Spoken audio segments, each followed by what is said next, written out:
Bugün Qurban Bayramı günüdür. Qurban bayramınızı təbrik edirəm. O gün olsun qurbanınızı Məkkədə kəsib zəmzəm suyu içəsiniz. Axirət günündə isə Kəvsər bulağının qonağı olasınız. Amma bu gün masalda içdiyimiz bulaqların suyu nə dərəcədə keyfiyyətlidir, onu birlikdə bugün analiz eləyəcəyik.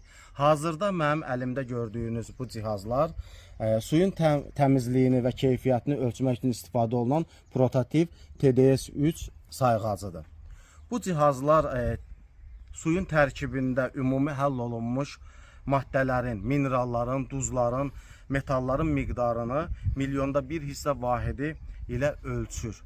Bu cihazların birini mənə dostum Elvin Dadaşov verib, hazırda birlikdə biz araşdırma aparırıq. Birini isə doktor Rasim Əzizov tərəfindən verilib. Biz doktora da öz təşəkkürümüzü bildiririk və Billur bulaqlar məskəni olan Ərkivandan araşdırmamıza başlayırıq. Şahid sahib adına bulaqda ilk araşdırmamız gedir. Elvin, neçədir göstəricim? 349. 350. Şəhid Sənan bulağı. Elvin, burada nə qədərdir suyun codluğu? 435. 435. Şəhid Famil bulağı. Nə qədərdir göstəricisi? 363. Ərkivanın məşhur şəkər bulağı. Bura məşhur bulağı da deyirlər. Göllü qəbrəstanlığın yanında bulaqlar şəbəkəsi birləşərək keçmiş Kalinovka indiki Viləş kəndinə gedən xəttin üzərində olan bulaqdır. Gəlin burada suyun codluğunu yoxlayalım. Deməli 698. Heç içmək üçün yararlı deyilmiş. İllərlə buradan su daşıyırlar. Bura Göllü qəbrəstanlığın aşağısında şəkər bulağına gedən xəttin əsas mənbəyi olan bulaqdır. Kalinovkaya, Viləşə də sular buradan gedirdi. Bura suların qovuşduğu yer idi. Burada da göstərici 556-dır. Kükürdü bulaq. Ərkivan Xeyriyyə Cəmiyyəti olaraq bulaq ətrafında təmizlik, abadlıq işləri də aparmışdıq. Görək elə suyun təmizliyi, abadlığı nə qədərdir. 426. İçməyə yararlı deyilmiş. Masallıda hansı ki kəndlərdə su yoxdur, su maşınları ilə Ərkivandan, bu su doldurma məntəqəsindən maşınlardan su daşıyırlar. Buradakı suyun keyfiyyətini ölçürük. Suyun keyfiyyəti 670.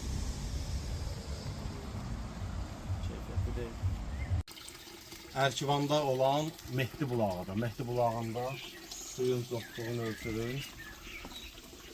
599, 605. 605. Ərkivanın digər məşhur bulaqlarından biri İslam bulağında suyun tərkibini yoxlayır. 334. Şah Səfi ocağına gedən yolun üstündə olan bulaqdır. Burada suyun codluğunu yoxlayırıq. 325.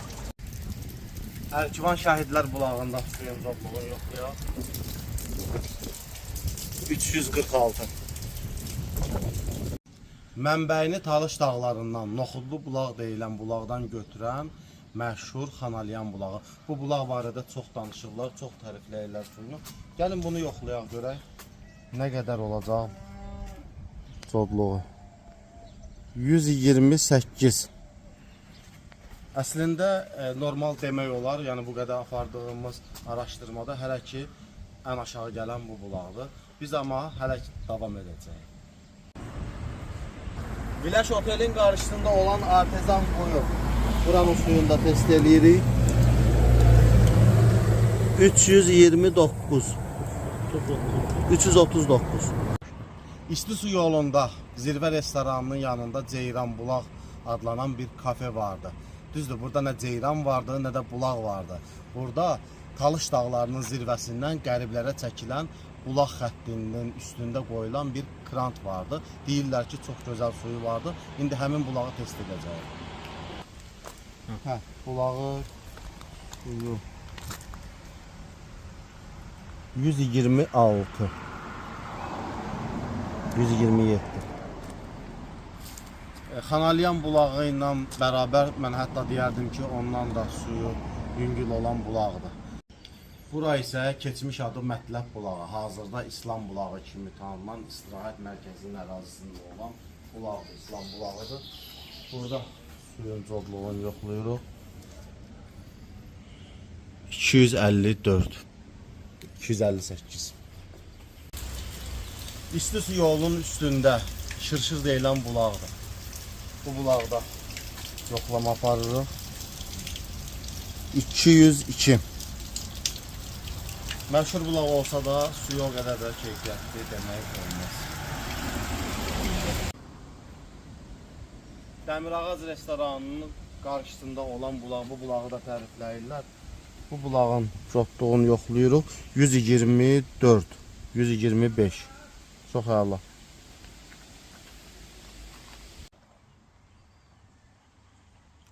Masallı rayonunda əhalinin ən çox istifadə etdiyi 16 bulaqda çeşmədə araşdırma apardıq, analizlər etdik. Bu bulaqların içində 3 bulaq içməyə suyu yararlı olan oldu. Bunlardan biri Kanalyan kəndində olan bulaqdır, digəri Dəmirağac İstirahət Mərkəzinin qarşısında olan bulaqdır. Sonuncusu isə Ceyranbulaq kafesinin həyətində olan dağdan çəkilən bulaqdır. Su qədər ömrünüz aydın olsun.